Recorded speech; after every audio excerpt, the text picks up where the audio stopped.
Hello, my name is Lily Holderfield, and I'm going to be walking you through my diversity plan. This diversity plan was built around Pell City High School, located in Pell City, Alabama. It services all 9th through 12th graders living in Pell City. The school is around 1,400 students in total, 9 through 12. So, right off the bat, I wanted to give you the definition of diversity. Diversity is anything that makes a person different or unique. It includes race, religion, culture, socioeconomic status, learning styles, and honestly, so many other points that you could not list them all. So, in this diversity plan, I started with having pillars. So, I have 4 pillars. The first one is create a welcoming and warm school culture. The second is increase education and awareness about the cultures of our students in the area. The third one is communicate with students in order to find a way to best meet their needs. And the fourth one is to see student engagement increase in core subjects.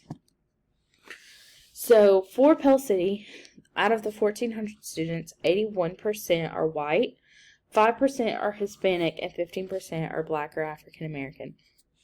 These are rounded, and Native Hawaiian and 2 or more are not included in this pie chart. They make up less than 1% of the student body. So, levels of proficiency for Pell City. ELA proficiency is at 21.21%, and most of the students who are proficient in ELA are white female. Then you have math proficiency, where we have 24.89% of students. And this is broken down a little bit more. 25% are Asian, 5.7% are white, and 9.09% are Hispanic. That tested proficient in, or tested on a high proficiency level, I should say. The third is science proficiency, where 36.71% of students tested proficient in science. This is also broken down a little bit more. 25% are Asian, 2.59% are white, and 25% are 2 or more races. So the underperforming students that we're seeing are Native American, Black, and Native Hawaiian, and the underperforming just means that they did not test proficient in any of the core subjects. So our goal is to reach the students who are Native American, Black, and Native Hawaiian in order to get them to meet a level of proficiency. How do we do this? The first way is creating a warm school culture. So the school culture needs to be set by the principal very, very early. And within the first couple of days of school, there needs to be reinforcement of positive behavior, reprimanding for negative behavior. Students need to feel safe and welcome in the school, regardless of how diverse they are. This also has kind of a trickle-down effect, so the principal sets it, but each teacher also needs to create a safe space within their classroom. This is being accepting of all students, teaching students to be accepting of other students, and just, again, within the whole school culture being welcoming and warm, those classrooms also need to feel the same way. Education. So it is important that each teacher is educated on things like the area, families, different curriculum to include. That way each student feels important. The best way to do this is professional development. I know that AEA and several of the other teacher unions offer wonderful professional development on different cultures and how to include them in your classroom, and the best way to kind of integrate those subjects. So professional development is always a good resource or a good outlet to go to for that. The second thing is just research. So if you don't live in the area that you're teaching in, or you're not from the area that you're teaching in, it's important that you learn about the area. How many students are falling below that socioeconomic status that we consider middle class. What about the family structure? Are many parents divorced, separated? Do we have a lot of single parent incomes? What is the status of the families of the students that we're teaching, as well as the status of many people in the area? What kind of area are we looking at? So this also goes into content. In order to get those students who are underperforming engaged in the content, that way it becomes long-term memory and they can test on a proficient level, we have to have relatable content to these students.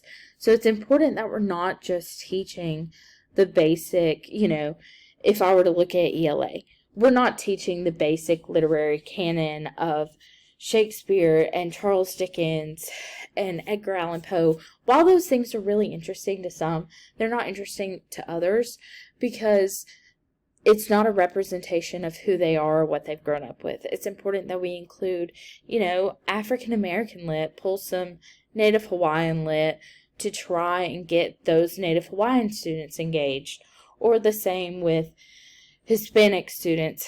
Getting students engaged and teaching that relatable content is super, super important. And it goes past literature. Look at the students, what they're planning to do after high school. Do they need this specific set of skills, or do they need life skills?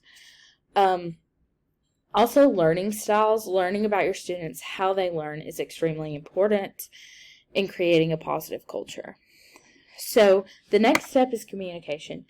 Talking to students to see what they need. Pell City has already taken steps in this direction with the President's Club. However, it does need to be broken up a little bit. We need to see more than just presidents of clubs or high-performing academic students giving opinions on the school. We need to see different subgroups of students, the students who are coming from lower socioeconomic statuses, or students who are not performing well, chronic absent students. We need to know what they also need, how to get those chronic absent students here.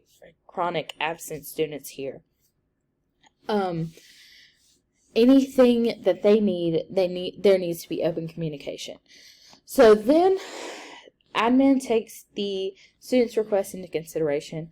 How can admin as a school, or how can we as a school enforce this throughout the school? After that, the teacher needs to talk with the admin about what the student said and how to implement those requests in the classroom. And then there needs to be communication with parents as well. Teachers and admin both need to talk with parents about what the students are going through, what their home lives are like, what is something affecting, or something at home affecting how students are acting in school, or how students are performing at school. What we need to find a good system of communication between teacher, admin, student, parent. There needs to be open communication and lots of it. So the poverty status of Pell City, 57.12% are economically disadvantaged at Pell City.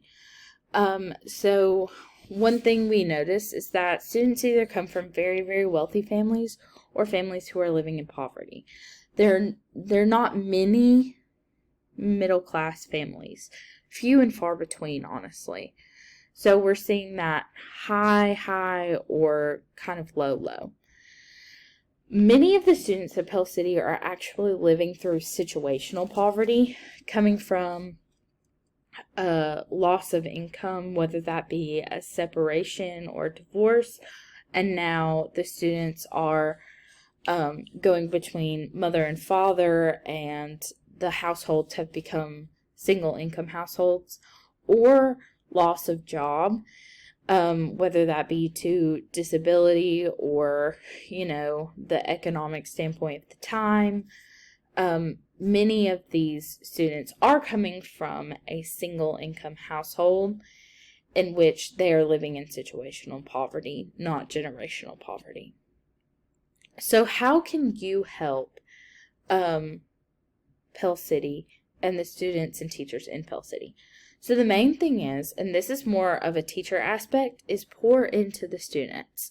So these students who are dealing with situational poverty, often it is extremely important to build the relationship between student and teacher, because sometimes there is that gap at home where parents are so focused on meeting needs, paying bills, that they don't often have the time to give the extra support to their students or their children.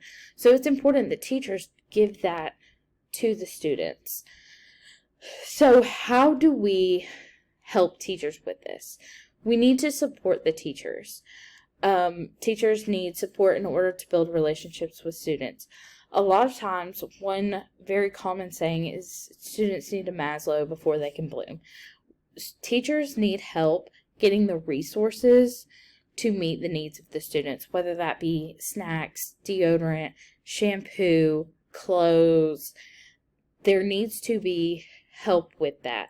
There also needs to be help in providing professional development for learning about poverty and teaching students or teaching teachers how to handle students who are living in poverty. Because at the end of the day, our goal is to increase student engagement and achievement, and taking these steps of learning about the culture, learning about the area, learning about families, and learning about specifically how to deal with the problems in our school is the best way to increase student engagement and achievement.